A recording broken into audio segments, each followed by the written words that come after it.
Today's video is definitely an exciting one because I've released my first product, Geo-Mo 2D, to Gumroad. It's a 2D asset pack that allows you to create 2D motion graphics within Blender in a super customizable, easy manner by using geometry nodes and just exposed sliders in the modifiers panel. In today's video, I'm going to show you all of the 12 different modifiers that you actually get with the purchase right now and all of the customizable options that are available for each and every single effect. So even if you don't plan on buying the product by the end of the video, at least you might get some ideas of different things that you could implement in your own animations later on, or suggestions that you can give for me to improve my product or other motion graphics that could be added into this product for all of those that actually buy it. Apart from that, I will be trying to release tutorials on most of these effects over the next coming months, but buying the product will definitely allow me to keep creating free tutorials for everyone and exploring all of the new features of Blender and teaching them in intuitive manners so everyone can become a pro at Blender. With that, let's go ahead and go through what you get when you actually download Geo-Mo 2D. After you download it, it should just be a single blend file that opens up to a 3D viewport on the left, the outliner on the right, with the Geometry Nodes modifier tab open right over here. All of the 12 assets have been placed within this 2D motion graphics template collection, and they're all marked as assets. So you could go ahead and save the blend file within your asset browser library, and if you save it at the right path, you can directly use this with Blender's asset browser right over here. However, apart from that, you can always go ahead and just select this, press Ctrl C and Ctrl V into your new project wherever you want. And by default, only the 2D Plexus motion graphic is visible, and the rest of them are disabled in viewport as well as disabled in renders. If you want to use any of the other ones, you can go ahead and disable the 2D Plexus motion graphic and enable whichever other one you want by just pressing the Enable in Viewports button as well as the Enable in Renders button. And then to actually play around with the options, you have to actually select the object and then you can play around with their options. To actually view what these look like, you can switch your viewport shading to rendered. And by default, the end frame is set to 90. So the animation is going to loop only for, or at least it's going to play for only 90 frames. And if you want to increase that, you can go ahead and change this end value to be whatever you want.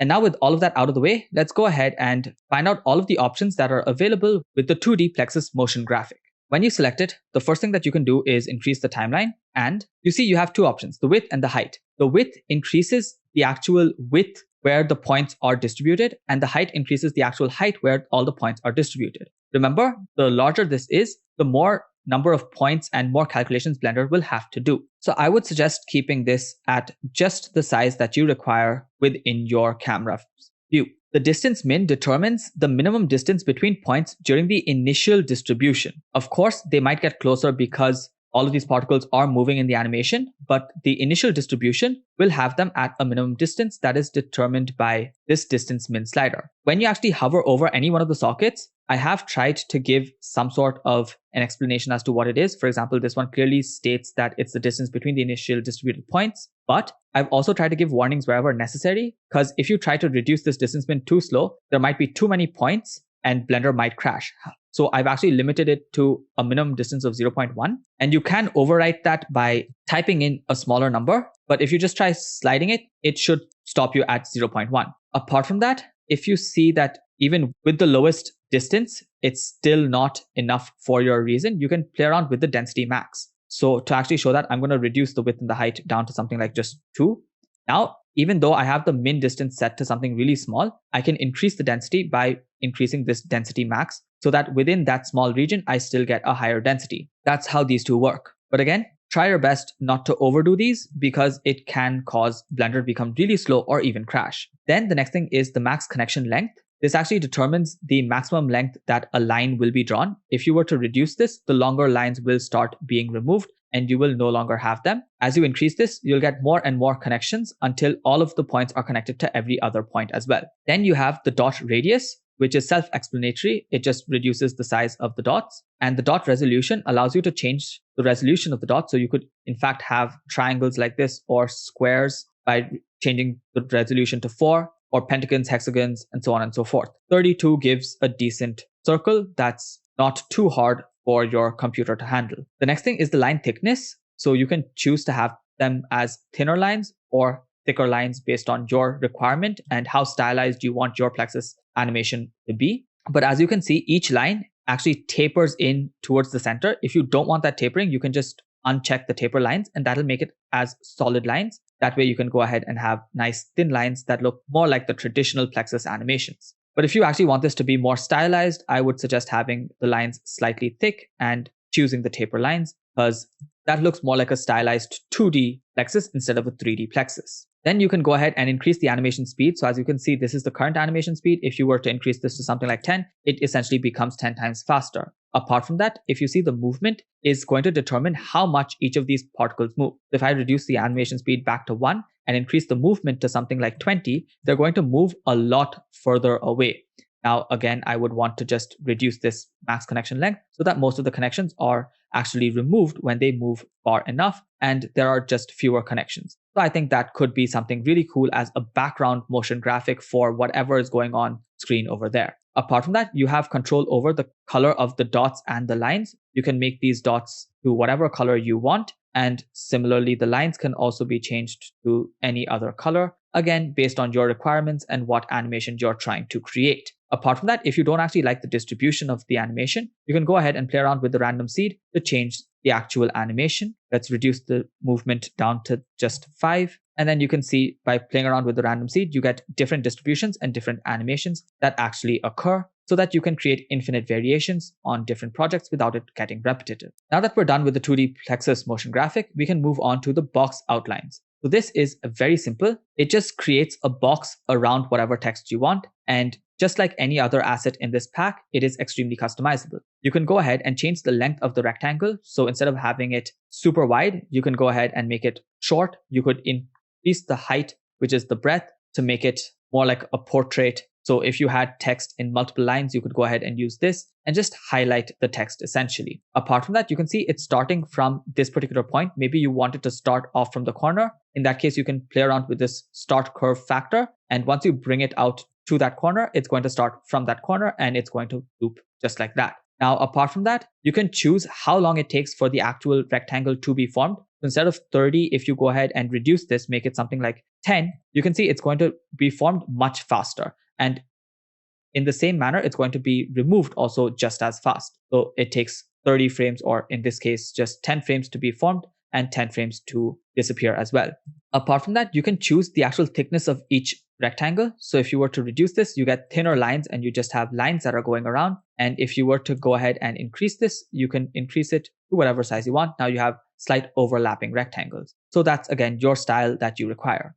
Now the hold duration is going to determine after which frame it starts disappearing. So if I was to keep this at frame 50, these rectangles are going to remain until frame 50, and then at exactly frame 50, they're going to start disappearing. So that is what this hold duration does. Now you can, just like before, change the colors to make them whatever you actually need them to be. And you could play around with the number of extra rectangles as well. So if you were to not require 4 rectangles, you can go ahead and just decrease this so that you have only 1 rectangle that's being formed and disappearing. You can also go ahead and increase this number to make many more as well. And of course, I would like to have some gap between these rectangles. And let's say I had something just like this, and I want more gap to be present between these rectangles. In that case, I can go ahead and change this scale offset to just increase the gap between these rectangles. So that's what the scale offset does. And you could not only have this go greater, you can also have them go into the box as well to make this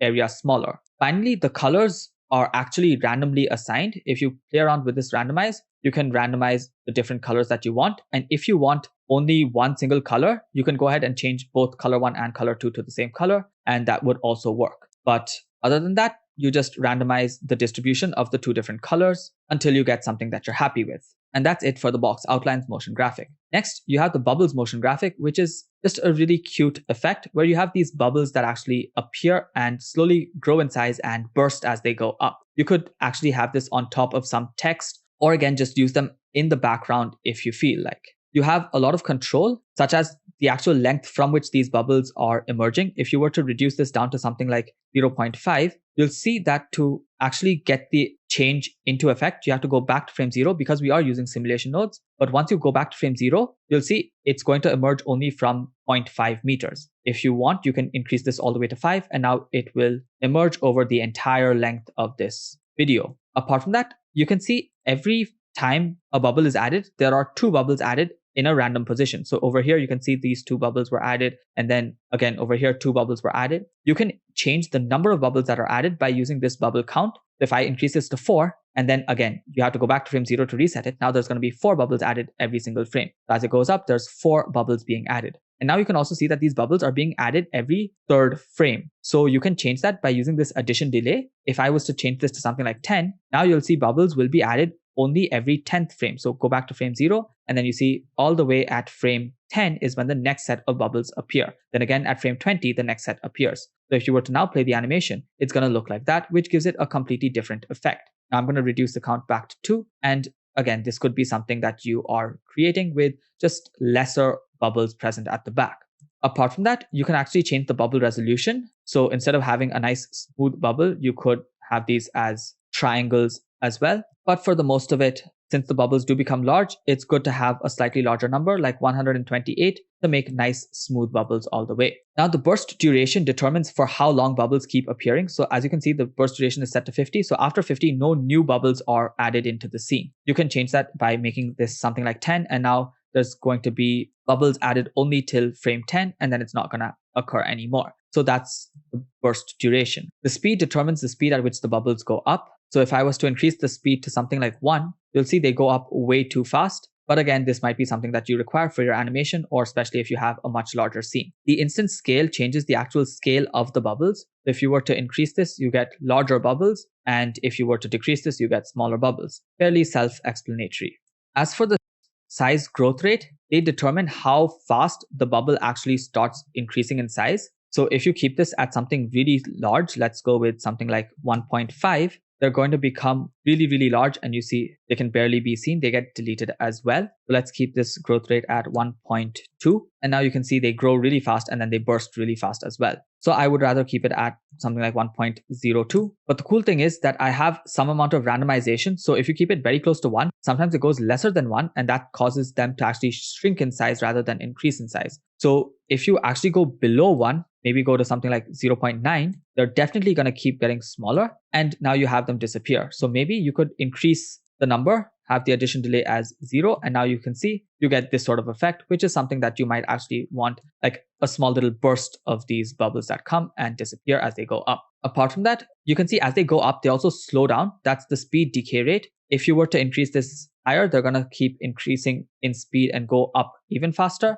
And if you keep this lower than 1, let's say 0.98, they're going to slow down and stop. So the lower this is, the faster they stop. I think this is a good enough value. So maybe something like 1.05 itself will have most of them go up, but a few of them slow down as well. You can change the colors to have 2 different colors. Instead of blue and white, you could have this as maybe blue and green. It's really up to you. And the last thing is, if you want to change the distribution, you can go ahead and play around with the seed. And again, go back to frame 0 and just replay the animation, and the seed will change so that you get different animations. So after the bubbles Mo graph, we can talk about the circular Mo graph, which is going to have these circles that appear and disappear around whatever logo or circular image that you have. Now, this can be used for like a DP or something like that. But again, it's super customizable. The first thing that you can do is the resolution. So instead of a circle, maybe you'd want a triangle. So you get something super stylized, or maybe you want a square or a pentagon, hexagon, so on and so forth. But again, if you go to something like 32, you should get a smooth enough circle. Apart from that, the circle radius determines how large the radius is. Remember, the larger the radius, the more you'll be able to see these edges. So the greater you'll require the resolution to be, and that should make it nice and smooth. Now, apart from that, you can choose the duration, as in the number of frames it takes for this circle to be formed or for it to disappear. If I was to increase this to something like 50, you should see that it takes much longer to actually appear and disappear. Apart from that, the whole duration is just like the box outlines, where after 50, it'll start disappearing. If I keep it at 60, it'll start disappearing after frame 60. Now, the extra rings can be added or removed. So now back at frame 0, you see there's only 2 rings, and you can have as many extra rings as you want. Now, the cool thing about this is you can actually shift the angle for every new ring. So if you were to increase this, you see each ring is added in much further. Let's just reduce the scaling factor, which is the distance between the rings. And now you can actually see it better. If you want this to actually be from a single point, you change this shift angle to a value of 0. And now they're all going to appear from the same point and meet right there at the center and form this sort of an animation. This could be like a loading animation as well, if at all you want to create something like that. Just like before, you can play around with the thickness of each individual line. So you could actually make something that looks like a solid line with some different colors in between. And you can change the colors as well to be whatever you want. So if it's loading maybe something like a green thing. And of course, you can randomize this distribution of the different colors. Now, another thing that you can note is that you can change the world background to be whatever you want. You could have the world background to be white. And again, you can use that to make certain elements disappear. But again, you can now have this color to be black. And that way you could get maybe a black and green animation. Anybody who likes Ben 10, this would be a combination for you. But of course, you can play around with this to get really cool results, add in as many rings as you want, and just have fun to create something super unique. And if at all you don't want it to be a perfect circle, remember all of these, you can always actually scale up the original objects as well to create some super trippy animations as well. This could be like an oval. And if you wanted this oval, remember, you're still working in 3D. So you could always go ahead and just change the angle to something else to get some really cool effects as well. Again, this is based off of your requirements and what you want in the background. Then next up, we have the linear triangle burst, which is also a really fun effect, which just has these triangles going up and down from the top and the bottom. So again, you could have your centralized text present in this central region, and then you just have triangles going up and down. You again have a lot of control over it, which is the length from which the triangles are emerging, so that you could have the entire distance or just a small region. The count is again the number of triangles that are going to be added in every single frame or every single time that triangles are added. Addition delay is the number of frames between which a new set of triangles are added in. So here you can see every fourth frame, a new set of triangles are added in, and there are 8 triangles being added in. Similarly, burst duration is till when new triangles are added in. Anything after the burst duration, no more triangles will be added in. Then you have the speed, which determines how fast the triangles actually go up. Too fast is very much possible. So let's keep this down at something like 0.1. Then you have the starting separation, which essentially determines how far this distance is going to be. If you keep this at 0, they're going to all come out from the central line. So you don't really have space. But again, something that's super useful with these are that you can animate all of these properties as well. So for example, you could actually start this separation at 0. So just hover over this and tap I. And then by maybe around frame 60, let's change this burst duration to be 100. Let's increase this timeline to go up to 150. And now at frame 60, you can increase the starting separation to be something like maybe 3 meters and then just tap I. Now, if you play the animation, you can see they actually separate out just like that. Maybe 3 meters was an overkill. Let's keep it at 1.5 meters, add in the keyframe. And now you can see you get this separation where you can just add in the text after they separate out. In fact, the same animation idea can be used for everything. So for example, we had the circular MoGraph. You could go ahead and actually change this scaling factor during the animation. So you could have something that does something really fun like that as it just scales up. Or you could even animate this shift angle over time so that you get something really cool as the animation occurs. So those are really awesome options that you actually have to create something that's super unique and creative using your own imagination. So you could see how that would be something really cool. Finally, for the linear triangle burst, we have the size decay rate. Again, if you were to keep this very small, they shrink really fast and disappear way too fast. And if you keep it something greater than 1, so let's say 1.2, they become exponentially larger. So you could use this as maybe a transition somewhere, if at all that's something that you wanted to do. That could be a transition. Maybe 1.2 is also an overkill. 1.05 would also have them slowly increase in size. And that could be something that you would want to do. And there's the transition. So that's something, again, it's completely up to you as to how you want to use this to create your own unique animations. The speed decay rate decides how fast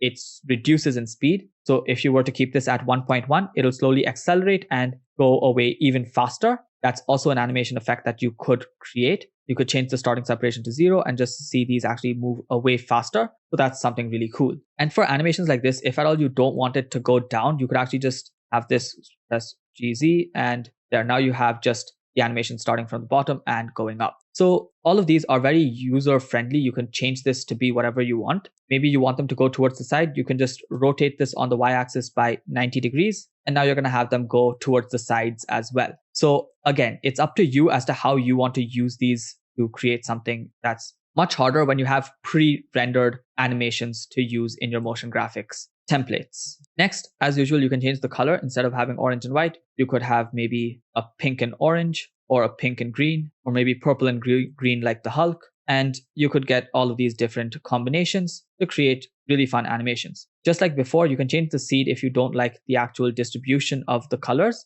and that would just change the distribution. And if your count is fairly low, you can see certain distributions will be such that one side gets only one single color. So in this case, the left is getting only green. So you can play around with the seed until you get a distribution that separates them out equally. Now the right is getting only purple, but again, you can play around with the seed to get various animation. Next up, we have the linear HUD.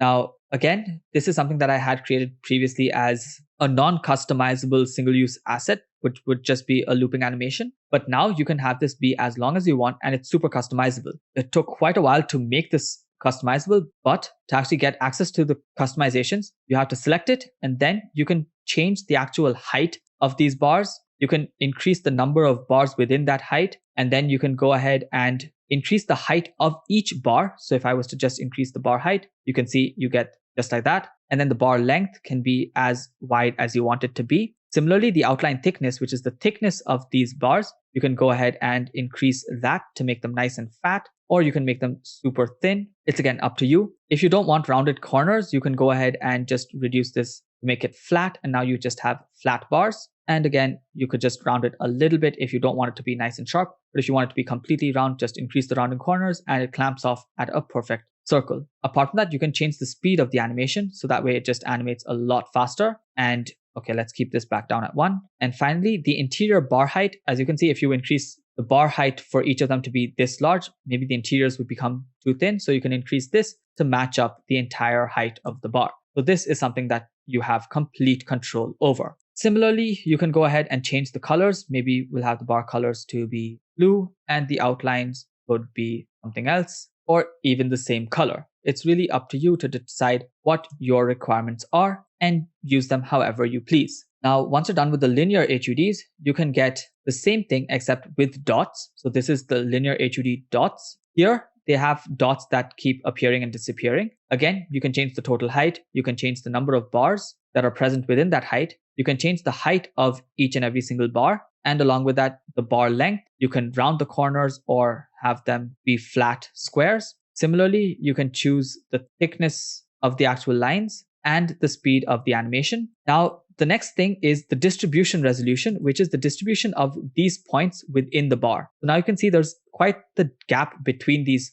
dots. If you were to go ahead and reduce this, you reduce the gap between the dots. So now you get more dots essentially. Similarly, the max dots length determines how far the dots will go till. So ideally, if the bar length is 4.8 and you actually keep this also at 4.8, some dots might actually be spawned outside the bar. So that's why you can reduce this until you have them just fitting within the bar throughout your entire animation. So that is what you could do for the dots max length. Now the dots resolution, again, you could have them circular or you could have triangles or squares. It's completely up to you. In this case, it would be diamonds, pentagons, hexagons, and so on and so forth. Again, you could have smooth circles by increasing this resolution even more, but that's control that you have. Similarly, the radius of the dots can also be controlled, and you can just make them small, have them always fit into your scene, and that's actually all the control that you have. Of course, you can change the colors just like anything else. So you could make this green, maybe have this a dusky sand color, and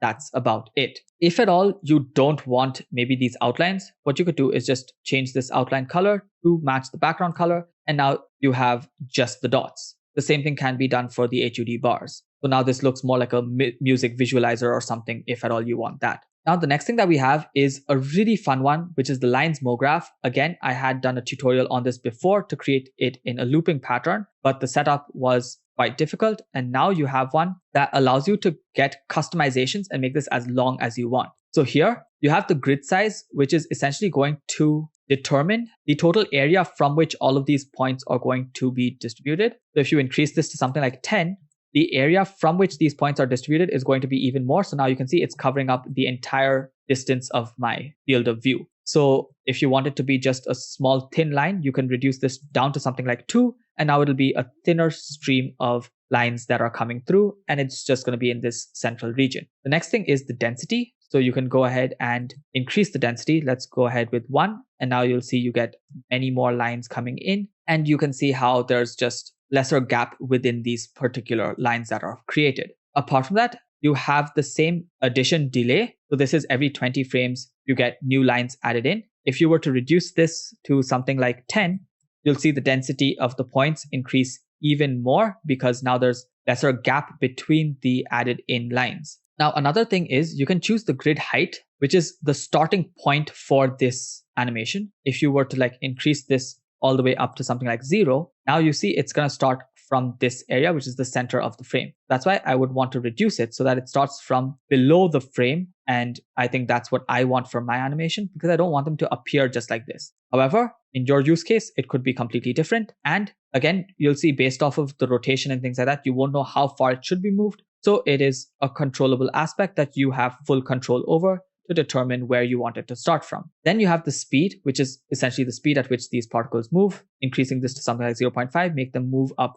5 times as fast, and you get something like bullets that are going through. Then you have the frames, which is the maximum number of frames till which these points are going to keep getting added in. If I was to just reduce this to something like 30, reduce the max speed to 0.1, and change this to 5, then you'll see you get only 6 groups. And after the 6 groups are added in, no more are added in. That becomes just like a single set that goes over. So then you finally have the rotation, which determines the angle at which this is going to be. So if I was to change this rotation to be 0 degrees, you actually have ones that are going to go straight up. And similarly, if you don't want them to go straight up, you could actually have this rotation be 90 degrees. And now they're going to go from one side to the other side. Again, if at all your grid height was not far back enough, you could change it to ensure that it's further back so that it goes from behind the scene to the other side. So that's again some control that you have. And then you actually have the average length of the lines. So if I was to increase this to be something like 5, each of the lines are going to be much longer. And you could use this for trails. And remember, all of these are animatable properties. So you could start off with a value of 1, and as it progresses, let's go ahead and tap I. Maybe by around frame 90, we can increase this to a value of 5 and then tap I. So now let's go back to frame 0 and watch how the lines slowly expand. So it could be something like you're going into a black hole or there's spaghettification going on. So it's really up to you as to how you want to use this to your advantage. Next, you have the minimum thickness of each line and the maximum thickness. So the minimum thickness will make the thin ones thinner, and reducing the max thickness can make the maximum or the fattest ones thinner, but increasing it makes them a lot fatter. So again, you could also use this to create maybe moving clouds or something like that in a Corkzact style video, which is why you have 4 different options for colors, and you could choose a color palette that you find somewhere, or you could just choose your own colors to suit whatever animation you're trying to create. If you were trying to create clouds, maybe some color palette like this would work just as much. So that is how you use the lines Mo graph asset. Once you're done with that, you also have the radial burst. So the radial burst essentially just adds in a nice little burst effect from whatever circle that you want. So as you can see, it starts off with just the dots, and then you just have like an outburst. Again, you have a lot of control. First off is the initial burst radius. So you can start this off itself to be maybe 2 meters. That way, at frame 0, you have a circle that's already 2 meters in radius and it bursts out from there. And then if at all you want them to start from a single point, you can reduce this down to a minimum of 0.001 meters. Anything underneath that will break the animation. So keep it at the minimum of 0.001. Now it starts off from the absolute central point.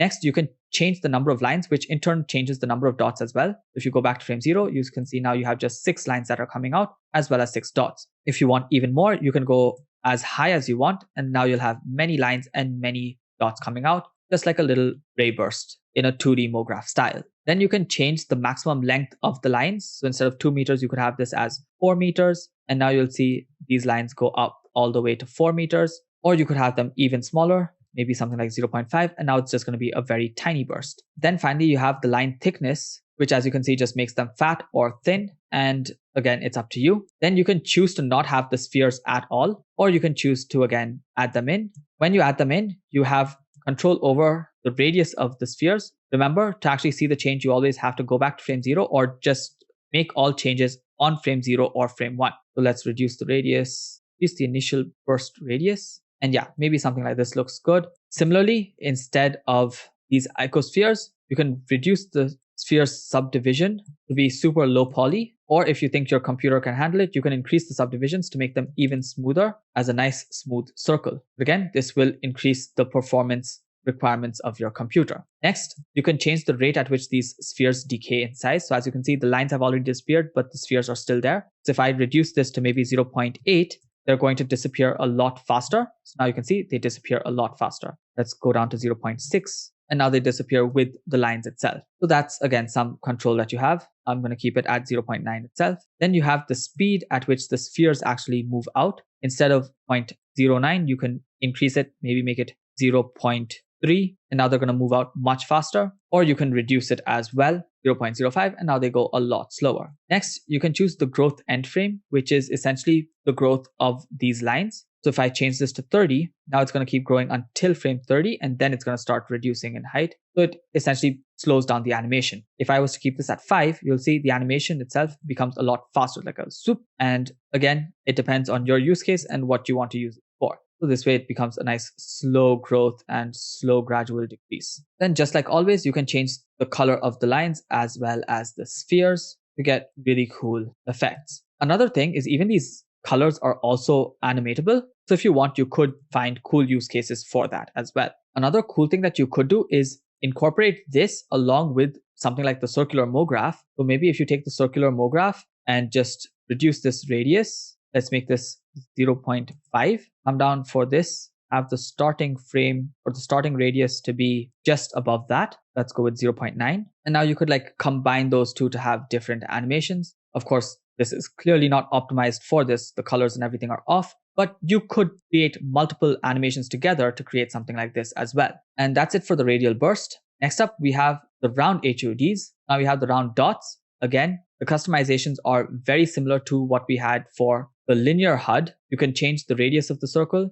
You can change the resolution of the circle. So you could have all of these appear around a triangle as well, or a square. It's really up to you, or a nice smooth circle.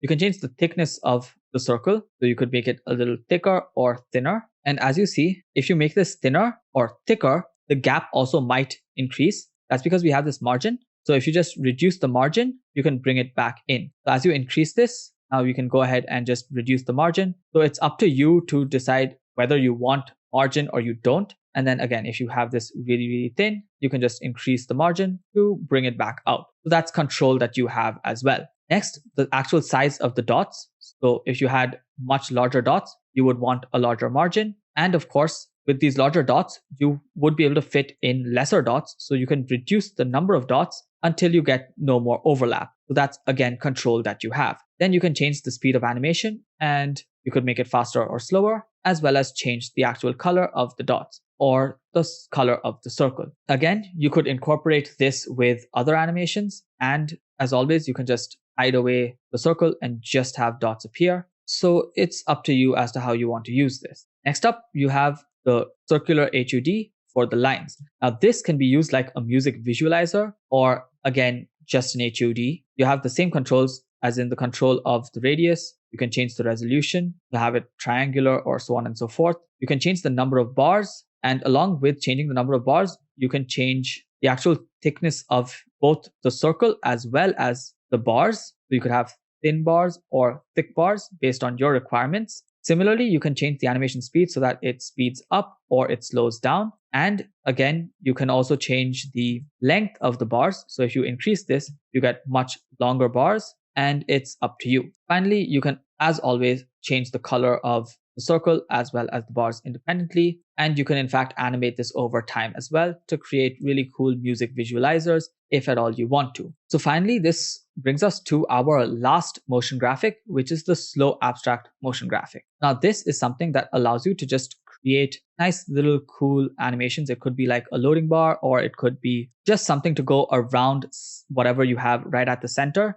to bring attention towards the middle. Playing around with this will give you wildly different results. So I'd be really surprised with the different variations that all of you could possibly come up with using this particular slow abstract Mo graph. First off, you have the initial radius. You can go ahead and change that. so that it starts off a lot wider or a lot smaller based on your requirements. And then after that, you can choose the resolution, which is the initial number of dots that will be there. So if you reduce this down to something like 5, you'll get only 5 dots and it'll be coming out from those 5 dots. Then you have the addition delay, which is the delay between every 2 consecutively added things. And this makes it actually very interesting. If you change this to something great, like 15, you'll see it gets added in like that. And you get a really nice effect that keeps the attention towards the center.